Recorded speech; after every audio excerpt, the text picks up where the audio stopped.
कलयुग में संतों के साथ महापाप।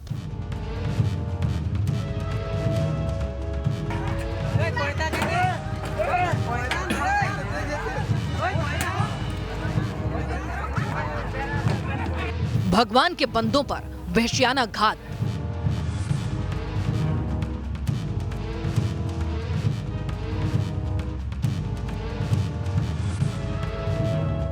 वो मॉब लिंचिंग जिससे हिल गया पूरा भारतवर्ष। किसी को भी कानून को अपने हाथ में लेने की इजाजत नहीं दी जा सकती। ये मॉब लिंचिंग भारत के ऊपर एक बदनुमा दाग है। ये जो हत्या महाराष्ट्र के पालघर में हुई है, इसकी घोर निंदा पूरे देश को करनी चाहिए। पालघर के पाप की गूंज यूपी में सुनाई दी।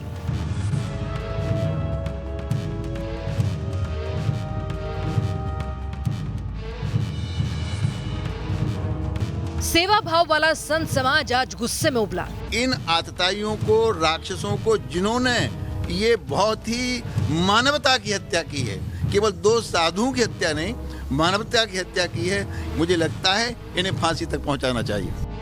ये हत्यारे रावण हैं, राक्षस हैं। हर तरफ से उठी यही आवाज। दोनों संत बुजुर्ग थे। दया नहीं है आप लोग आई लोगों के ऊपर, लाठी डंडे से पीट रहे हैं जैसा कोई राक्षस पीट रहा हो। तो मेरा कहना यह है कि वह गांव राक्षसों का गांव है, मनुष्यों का गांव नहीं है। हत्यारों को सूली पर चढ़ाने की मांग परवान चढ़ी। यह हत्या का मामला है, यह एक नरसंहार है, यह एक जघन्य हत्याकांड है। और ऐसे हत्याकांड करने वाले, जो मॉब लिंचिंग में शामिल, जो भीड़ में जो खतरनाक लोग होते हैं, ऐसे लोगों को कतई नहीं बख्शा जाना चाहिए। इनको सिर्फ और सिर्फ फांसी की सजा दी जानी चाहिए। उद्धव के राज में साधु की हत्या होती है, उद्धव की पुलिस खामोश खड़ी रहती है।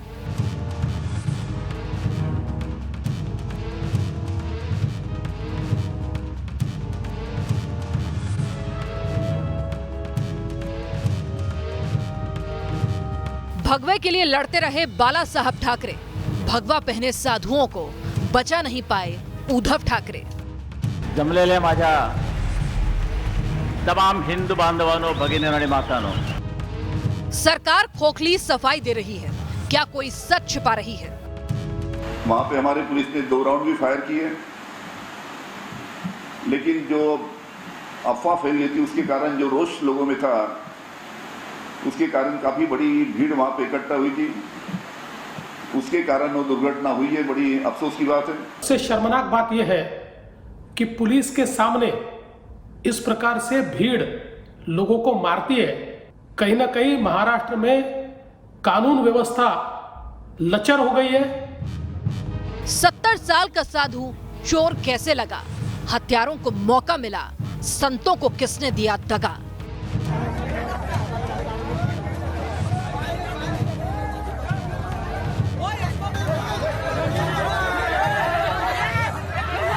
न्याय नहीं मिला तो कूच करेगी नागा सेना। तो अभी लॉकडाउन है, 3 तारीख के बाद लॉकडाउन खुलता है। सारे सदस्यों को बुलाऊंगा। नागाओं को हमने चेता दिया है कि आप लोग तैयार रहिए। अब संतों का बदला लेना जरूरी है। 4 तारीख के बाद में नासिक में बहुत बड़ा जो है सभी देश से साधु संत जाएंगे। महापाप पर साधुओं की ललकार, जवाब दो उद्धव सरकार।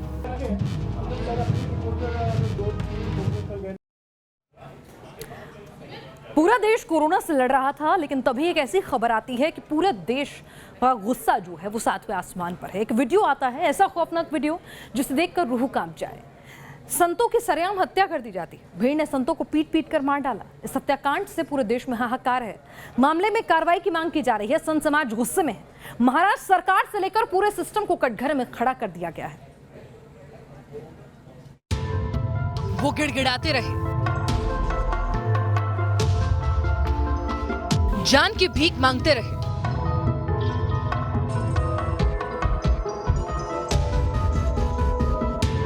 लेकिन उन दरिंदों की भीड़ को तरस नहीं आया। वो जान बचाने के लिए कभी पेड़ के पीछे छिपते, कभी पुलिस से बचाने की गुहार लगाते, हाथ जोड़कर गिड़गिड़ाते। लेकिन शैतानों से रहम की उम्मीद भला कैसे की जा सकती है? लाठियों से लैस थी कातिल भीड़, उनके हाथ में सरिये थे, उनकी आंखों में खून सवार था। 70 साल के संत में उन्हें चोर नजर आ रहा था। भीड़ को न तो इन लोगों की उम्र का ख्याल था और न ही इनकी संतों वाली वेशभूषा का लिहाज। साधुओं की हत्या के लिए आखिर इस भीड़ को किसने भड़काया? इंसान के भेष में कैसे सड़क पर उतर आए शैतान? पालघर में हुए इस पाप को देखकर हर कोई दंग है। महाराष्ट्र के पालघर में बर्बरता की ये तस्वीरें खौफनाक हैं। तस्वीरें आपको विचलित कर सकती हैं, लेकिन पालघर में जो कुछ हुआ उसे समझने के लिए इन तस्वीरों को देखना जरूरी है। यहाँ 2 संतों और उनके ड्राइवर की बेबसी है। 3 लोगों की बर्बर हत्या हुई है। कातिल राक्षसों की भीड़ के आगे समाज के रक्षक तक बेबस नजर आए। इन तस्वीरों को देखकर पूरा देश गुस्से से उबल रहा है। पालघर के पापियों के संहार की मांग कर रहा है। यह घटना बहुत निंदनीय है, दुखद है। महाराष्ट्र सरकार बिल्कुल फेल है, वहाँ कानून व्यवस्था बिल्कुल फेल है। आप बताइए, संतों की सुरक्षा में पुलिस छोड़ने गई थी और वही पुलिस उनको सुपुर्द कर दिया कि मारिए इनको आप। तो ऐसे लगता है कि यह षड्यंत्र है। हमारे 2 संत और ड्राइवर निरापराध, कोई उनका अपराध नहीं है, और उनको आप उस गांव में क्यों ले गए? जब जानते थे कि वहाँ नक्सलवादी हैं, वहाँ राक्षस लोग हैं, मनुष्य नहीं हैं वहाँ, तो क्यों ले गए आप उनको उस गांव से? आप लोगों ने, पुलिस वाले ही हमारे संतों को मरवाया वहाँ ले जा करके। और दोनों संत बुजुर्ग थे, दया नहीं आप लोग आई लोगों के ऊपर, लाठी डंडे से पीट रहे हैं जैसा कोई राक्षस पीट रहा हो। देश कोरोना से जूझ रहा है। कोरोना से सबसे ज्यादा प्रभावित राज्य महाराष्ट्र है। हर जगह पुलिस का पहरा है, किसी को घर से निकलने की इजाजत नहीं। इसके बावजूद पालघर के इस इलाके में सरेराह कत्लेआम को अंजाम दिया जाता है। इस हत्याकांड से जुड़े बहुत सारे सवाल खड़े हो रहे हैं। क्या संतों की हत्या के पीछे कोई षड्यंत्र है? क्या चोर होने का शक बताकर सरकार लीपापोती कर रही है? लॉकडाउन के बीच लाठी डंडों के साथ इतनी भीड़ सड़क पर एक जगह कैसे जमा हो गई? बहुत सारे सवाल हैं जिसका जवाब महाराष्ट्र की सरकार दे नहीं पा रही। पुलिस क्या कर रही है, सरकार क्या कर रही है? किया ना, कर रहे हैं, हमने किया, किसी को नहीं बख्शा और किसी को भी हम छोड़ेंगे नहीं। वो इसमें मैं सिर्फ कहना चाहता हूं कि जो भी लोग इसमें आग लगाने की कोशिश कर रहे हैं, आग ना लगाए। ये कोई मजहब की बात नहीं है, सिर्फ गलतफहमी जो हुई इस कारण इनकी हत्या हुई, लेकिन इसके बावजूद हम किसी को भी छोड़ने वाले नहीं। इस खौफनाक घटना से पूरे मुल्क में हाहाकार है। पालघर घटना को लेकर केंद्रीय गृह मंत्री अमित शाह ने महाराष्ट्र के मुख्यमंत्री उद्धव ठाकरे से बात की। मंत्रालय ने राज्य सरकार से इस मामले में रिपोर्ट मांगी। 110 लोगों के खिलाफ एफआईआर दर्ज की गई है। इनमें से 101 को 30 अप्रैल तक पुलिस हिरासत में भेज दिया गया है और 9 नाबालिगों को एक किशोर आश्रय गृह में भेज दिया गया है। साधुओं की निर्मम हत्या का दर्दनाक वीडियो 16 से 17 अप्रैल के दरमियान की रात का है। 2 दिन बाद वीडियो के वायरल होने के बाद मामले ने तूल पकड़ा। बुजुर्ग संत की बेरहमी से हुई हत्या से पूरे हिंदुस्तान में उबाल है। सरकार, समाज और पुलिस सिस्टम सब कटघरे में है। हर तरफ संतों को इंसाफ दिलाने की मांग उठाई जा रही है। Team news nation. जो खौफनाक वारदात हुई है उसमें सबसे संगीन इल्जाम लगाया जा रहा है पुलिस पर। पुलिस के सामने संतों की पीट कर हत्या कर दी जाती है, पुलिस देखती रहती है। हत्याकांड का जो वीडियो सामने आया वो पुलिस के खिलाफ चीख चीख कर गवाही दे रहा है। वो गिड़गिड़ाते रहे, जान की भीख मांगते रहे,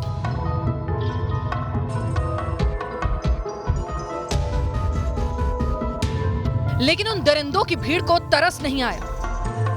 वो जान बचाने के लिए कभी पेड़ के पीछे छिपते, कभी पुलिस से बचाने की गुहार लगाते, हाथ जोड़कर गिड़गिड़ाते, लेकिन शैतानों से रहम की उम्मीद भला कैसे की जा सकती है?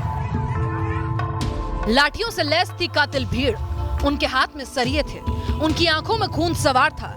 70 साल के संत में उन्हें चोर नजर आ रहा था। भीड़ को न तो इन लोगों की उम्र का ख्याल था और न ही इनकी संतों वाली वेशभूषा का लिहाज। साधुओं की हत्या के लिए आखिर इस भीड़ को किसने भड़काया? इंसान के भेष में कैसे सड़क पर उतर आए शैतान? पालघर में हुए इस पाप को देखकर हर कोई दंग है। महाराष्ट्र के पालघर में बर्बरता की ये तस्वीरें खौफनाक हैं। तस्वीरें आपको विचलित कर सकती हैं, लेकिन पालघर में जो कुछ हुआ उसे समझने के लिए इन तस्वीरों को देखना जरूरी है। यहाँ 2 संतों और उनके ड्राइवर की बेबसी है। 3 लोगों की बर्बर हत्या हुई है। कातिल राक्षसों की भीड़ के आगे समाज के रक्षक तक बेबस नजर आए। इन तस्वीरों को देखकर पूरा देश गुस्से से उबल रहा है। पालघर के पापियों के संहार की मांग कर रहा है। यह घटना बहुत निंदनीय है, दुखद है। महाराष्ट्र सरकार बिल्कुल फेल है, वहाँ कानून व्यवस्था बिल्कुल फेल है। आप बताइए, संतों की सुरक्षा में पुलिस छोड़ने गई थी और वही पुलिस उनको सुपुर्द कर दिया कि मारिए इनको आप। तो ऐसे लगता है कि यह षड्यंत्र है। हमारे 2 संत और ड्राइवर निरापराध, कोई उनका अपराध नहीं है, और उनको आप उस गांव में क्यों ले गए? जब जानते थे कि वह नक्सलवादी हैं, वहाँ राक्षस लोग हैं, मनुष्य नहीं है वहाँ, तो क्यों ले गए आप उनको उस गांव से? आप लोगों ने, पुलिस वाले ही हमारे संतों को मरवाया वहाँ ले जा करके, और दोनों संत बुजुर्ग थे। दया नहीं आप लोग आई लोगों के ऊपर, लाठी डंडे से पीट रहे हैं जैसा कोई राक्षस पीट रहा हो। देश कोरोना से जूझ रहा है। कोरोना से सबसे ज्यादा प्रभावित राज्य महाराष्ट्र है। हर जगह पुलिस का पहरा है, किसी को घर से निकलने की इजाजत नहीं। इसके बावजूद पालघर के इस इलाके में सरेराह कत्लेआम को अंजाम दिया जाता है। इस हत्याकांड से जुड़े बहुत सारे सवाल खड़े हो रहे हैं। क्या संतों की हत्या के पीछे कोई षड्यंत्र है? क्या चोर होने का शक बताकर सरकार लीपापोती कर रही है? लॉकडाउन के बीच लाठी डंडों के साथ इतनी भीड़ सड़क पर एक जगह कैसे जमा हो गई? बहुत सारे सवाल हैं जिसका जवाब महाराष्ट्र की सरकार दे नहीं पा रही। पुलिस क्या कर रही है, सरकार क्या कर रही है? किया ना, कर रहे हैं, हमने किया, किसी को नहीं बख्शा और किसी को भी हम छोड़ेंगे नहीं। वो इसमें मैं सिर्फ कहना चाहता हूं कि जो भी लोग इसमें आग लगाने की कोशिश कर रहे हैं, आग ना लगाए। ये कोई मजहब की बात नहीं है, सिर्फ गलतफहमी जो हुई इस कारण इनकी हत्या हुई, लेकिन इसके बावजूद हम किसी को भी छोड़ने वाले नहीं। इस खौफनाक घटना से पूरे मुल्क में हाहाकार है। पालघर घटना को लेकर केंद्रीय गृह मंत्री अमित शाह ने महाराष्ट्र के मुख्यमंत्री उद्धव ठाकरे से बात की। मंत्रालय ने राज्य सरकार से इस मामले में रिपोर्ट मांगी। 110 लोगों के खिलाफ एफआईआर दर्ज की गई है। इनमें से 101 को 30 अप्रैल तक पुलिस हिरासत में भेज दिया गया है और 9 नाबालिगों को एक किशोर आश्रय गृह में भेज दिया गया है। साधुओं की निर्मम हत्या का दर्दनाक वीडियो 16 से 17 अप्रैल के दरमियान की रात का है। 2 दिन बाद वीडियो के वायरल होने के बाद मामले ने तूल पकड़ा। बुजुर्ग संत की बेरहमी से हुई हत्या से पूरे हिंदुस्तान में उबाल है। सरकार, समाज और पुलिस सिस्टम सब कटघरे में है। हर तरफ संतों को इंसाफ दिलाने की मांग उठाई जा रही है। Team news nation. संत समाज गुस्से में, गुस्सा इतना कि नागा साधुओं से कूच का ऐलान किया जा रहा है। आखिर जूना अखाड़े के नरेंद्र गिरी ने नागा साधुओं के कूच का ऐलान क्यों किया? इसके पीछे ऐतिहासिक और सामाजिक वजह है क्या है, ये भी जानते हैं अपनी इस रिपोर्ट में कि आखिर क्या होता है जब नागा साधु संत समाज या धर्म के लिए उठ खड़े होते हैं, तो वो किस हद तक जाते हैं, जानिए। बहुत आदमी जानता वस्त्र धारण किए थे। क्या भिक्षा लेकर जीवन यापन करने वाले साधु सन्यासी रण क्षेत्र में भी उतरते हैं? ये सवाल उस वक्त उठा जब जूना अखाड़ा से पालघर की तरफ नागा साधुओं के कूच का ऐलान हुआ। तो अभी लॉकडाउन है, 3 तारीख के बाद लॉकडाउन खुलता है। सारे सदस्यों को बुलाऊंगा, जो हमारे अखिल भारतीय अखाड़ा परिषद 13 अखाड़े हैं, उनको बुला करके और सबकी सहमति लेकर के नागाओं को हमने चेता दिया है कि आप लोग तैयार रहिए। अब संतों का बदला लेना जरूरी है। अगर कोई हमारे को संतुष्टजनक जो है न्याय नहीं मिला, 4 तारीख के बाद में नासिक में बहुत बड़ा जो है सभी देश से साधु संत जाएंगे। साधु सन्यासियों से जुड़े ऐसे ही सवालों का जवाब देने के लिए इतिहास के पन्नों को टटोलेंगे तो सामने आएगा वाकई भगवा पहनकर राम नाम जपने वाले ये साधु सन्यासी जब जब राष्ट्र और समाज को जरूरत पड़ी तो युद्ध के मैदान में शत्रु को ललकारते हुए भी नजर आए। साल 1751 तत्कालीन झांसी की सल्तनत का गजट कहता है कि साल 1751 में नागा साधुओं की सेना ने अहमद खान बंगश को पानी पिला दिया था। दरअसल बंगश का मकसद नवाब सरफराज को हराकर प्रयागराज पर कब्जा करना था, लेकिन उसके अभियान के साथ ही कुंभ भी आया। कुंभ में हजारों की तादाद में नागा साधु आए थे। कुंभ में पूजा पाठ और स्नान करने के बाद इन साधुओं ने शस्त्र धारण किए और बंगश की फौज से टक्कर ली। 2 महीने तक अताताई बंगश प्रयागराज को जीतने की कोशिश करता रहा, लेकिन नागा साधुओं की इस महासेना ने बंगश के मंसूबों को नाकाम कर दिया और बंगश दुम दबाकर प्रयागराज से भाग खड़ा हुआ।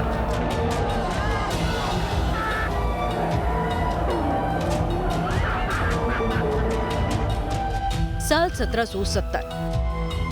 1770 में सन्यासियों ने ब्रिटिश हुकूमत के खिलाफ मोर्चा खोला था। जगह थी तत्कालीन बंगाल, जहां मुर्शिदाबाद से लेकर बैकुंठपुर तक सन्यासियों ने ब्रिटिश फौज से लोहा लिया। दरअसल बंगाल के अकाल के बाद ब्रिटिश सरकार ने टैक्स वसूलना जारी रखा था। इसी को लेकर सन्यासियों और ब्रिटिश सरकार के बीच ठन गई और नतीजा हुआ कि सन्यासियों ने आधुनिक ब्रिटिश फौज से लगातार कई मोर्चों पर टक्कर ली।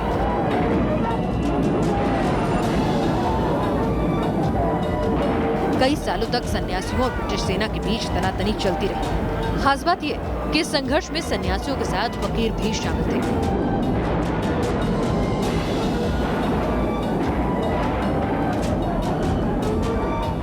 बंकिम चंद्र चट्टोपाध्याय का मशहूर नॉवल आनंद मठ भी इसी सन्यास विद्रोह से प्रेरित है।